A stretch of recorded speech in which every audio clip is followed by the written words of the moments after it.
सोलोंथाइनि सांग्रांथिया दा इलेक्शन समाव जायो नामा दाल' टाइम दं नामा इलेक्शननि टाइमाव बे सोलोंथाइनि सांग्रांथि दिहुना ओरैनो बाहाना बियो बिसोर डाइरेक्ट मिटिं खालामनो हाला इलेक्शननि एबसु लेंनाय मिटिङाव रावबो फैला रायजो राजाफ्रा बेखौ मिथिखानानै बिथांमोना सोलोंथाइनि मानि होननानै नोंथांमोननि चिरां जिल्लायाव आराम्भ खालामनाय नुबाय आङो किन्तु जोंनि क'क्राझार जिल्लायाव बारा खालामनो हायाखै गैया रायजो राजाफ्रा होसोनोसो नागिरगासिनो दङ थगायबाय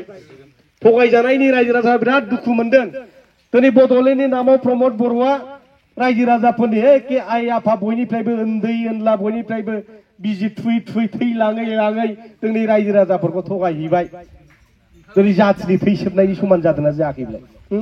एबसुआ जाथिनि थै सोबदोंना सोबाखै बे थै बख'नाया ओरैनो नामा नङा होमबा बे जाथिनि थै सोबनायनि समान बियो जातिनि थै सोबग्रा नेताफोर दिनै बे प्रमद बर'आ दिनै बर' जातिखौ थगायदों बड'लेण्डनि नामाव थै होदों आंबो सासे बड'लेण्ड नामाव थै होग्रा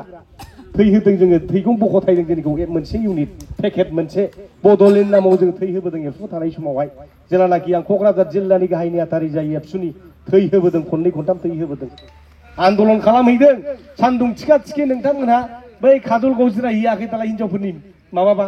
बयखौबोथ' लेंलांदों नङा होमबा बर' आन्दलन दे पार्टिया जेखि जाया रायजोआ बयनोबो नांगौ बिपिएफनोबो नांगौ इउपिपिएलनोबो नांगौ रायजोआथ' बयनिबो नङा होमबा आलादा रायजो मोनब्लाबो बे पलिटिकेल पार्टिया इलेक्शन गेलेनानै रायजो खुंखागोन गथिखे खुनु खोथा गैया आन्दलनाव बिजेपि खालामग्राबाबो थांनांगौ इउपिपिएल खालामग्राबाबो थांनांगौ बिपिएफ खालामग्रा कंग्रेस खालामग्रा बयबो थांनांगौ होननानै गामियाव खना लालायलायबाय एबाराव नोंसोर 10 जन थांनांगौ हिनजावफोर 10 जन हौवाफोर 10 जन गारि भाराखौ गामिनि रायजो राजाफ्रानो गेजेरनि फान्डनिफ्राय फैसा हरलाय जायाखै हरो नङा होमबा गामिनिफ्राय फैसा खांनानै हरबाय नै गारि गंनैनि भाराया 2000 हरबाय नै सासेयाव 100 साहा लोंनो बेबादि गामिनि फैसाखौनो खेबफ्रोमबो आन्दलनाव खमायाव 5000 मोनसे गामिया बाहायबोआखै होमबा बाहायबोदों नाथाय दिनैहाय प्रमद बर'आ दिनै आलादा रायजो मोना गारा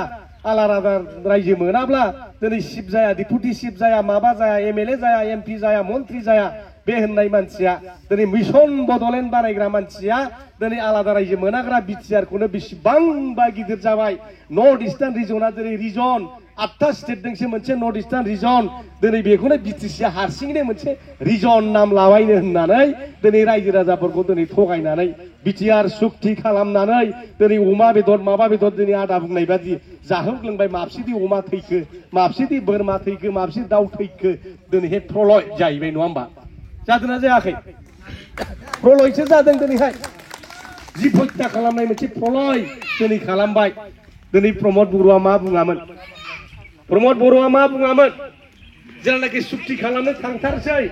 महात्मा गान्धीखौ फबनाय जायगायाव थांबाय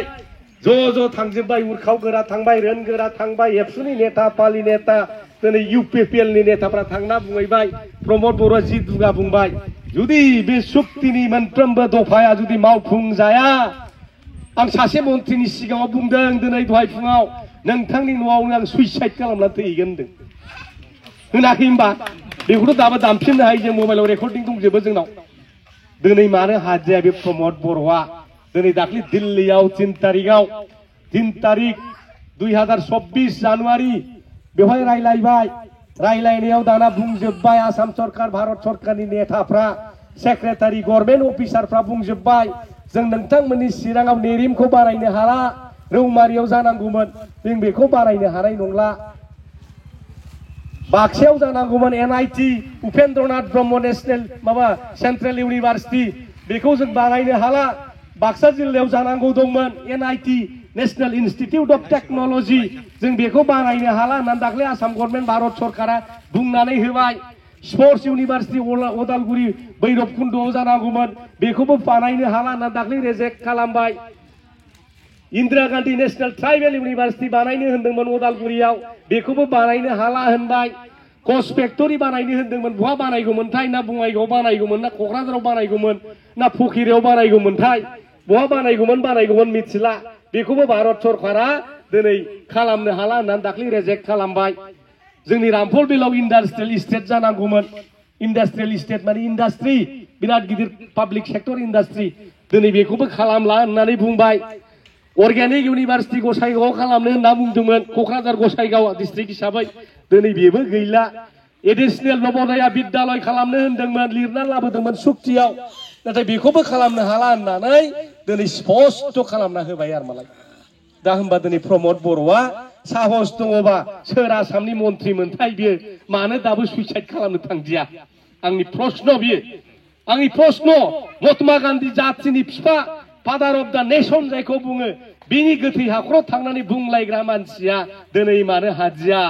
बिनिफ्रायनो फोरमान जे प्रमद बर'आ सासे मिसलिया थगायसुला फोथाय खेबस' लिडार बे फोरमान जाबाय आरो मालाय रायजो राजाफोर बे फोरमान जाबाय बे थगायसुला मानसि बिनि खुगानिफ्राय गोदै गोदै राव ओंखारो खिन्थु खामानिया गासिबो उल्टाजोब